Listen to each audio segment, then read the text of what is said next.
This is Mike Mozart of JeepersMedia on YouTube, and I'll bet you never knew that I was a graffiti artist or a street artist. And you're going to see some of the artwork that I've done for the past 30 years. And my street art just doesn't decorate streets, it decorates things like this vase. And I call a lot of these things reversos because there's secret artwork on the other side.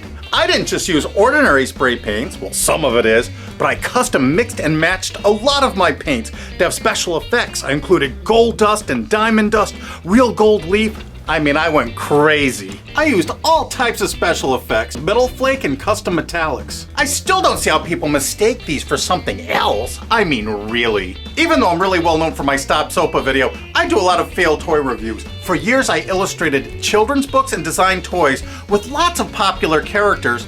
Not these, because these aren't the characters. That's not the Roadrunner. It's obviously a duck-billed dogicus. I mean, really. Who could mistake that for the Roadrunner? It's a dog all the way down to its paws.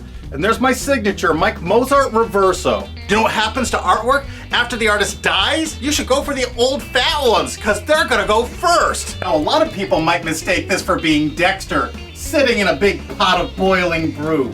But it's actually not. This is just a little tiny detail from the other side. It's so obvious when you actually look at these as a small part of a much bigger whole. Stunning details, incredible colors. Oh, it has Bluetooth. And this one includes the words 3D vision because this is color shifting paint. Depending on the angle you stand, it turns different colors. And this character is called the Lab Rat. And of course it's a genuine Mike Mozart Reverso. I mean, really larger character. Look how big I am. I don't do anything little. Everything's enormous. What I'm hoping to do is find a gallery, maybe in New York City. That would be ideal since I live right outside New York City, that wants to show this controversial show. Of course, it'd have to be a gallery that was clever enough to show that these paintings are on both sides. And both sides are necessary because it shows I'm not infringing anybody's copyright. Well, a lot of people might mistake this for Jack Skellington, but they'd be wrong. This isn't Jack Skellington.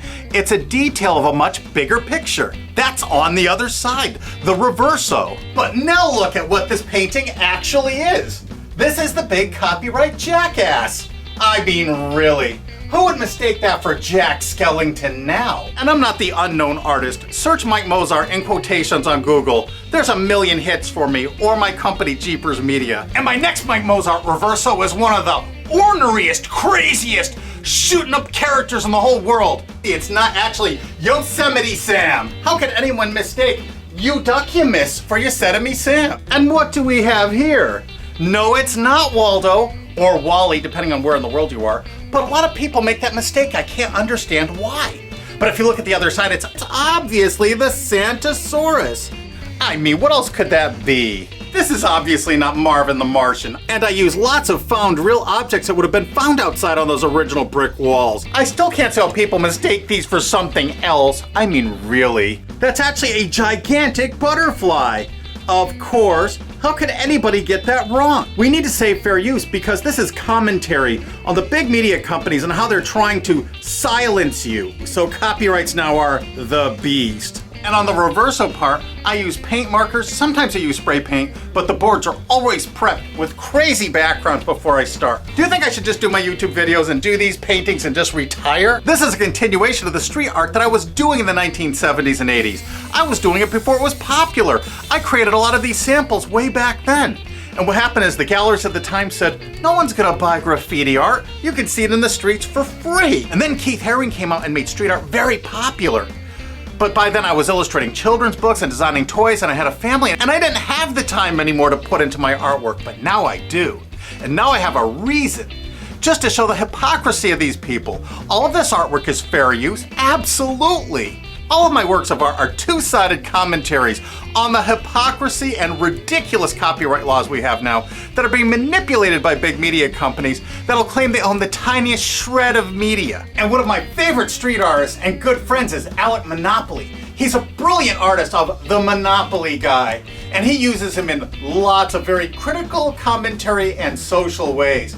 He made this shirt for me when I was visiting him at Alki David Studios. And of course, Alex signed it everywhere, as he normally would, and the cuffs. Hey, this is not Eric Cartman. I mean, a lot of people would mistake that for Eric Cartman, but it is definitely not. especially when you see the other side. Just one small piece of a much larger picture, the pterodactyl, another Mike Mozart Reverso.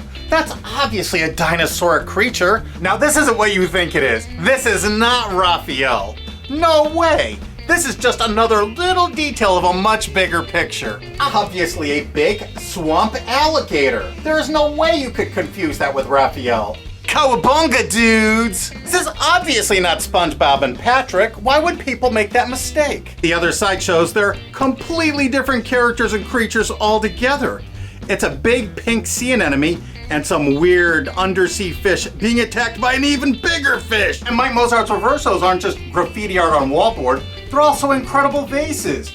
They're also, this is not Scooby-Doo. If you saw the other side, you would see it's not.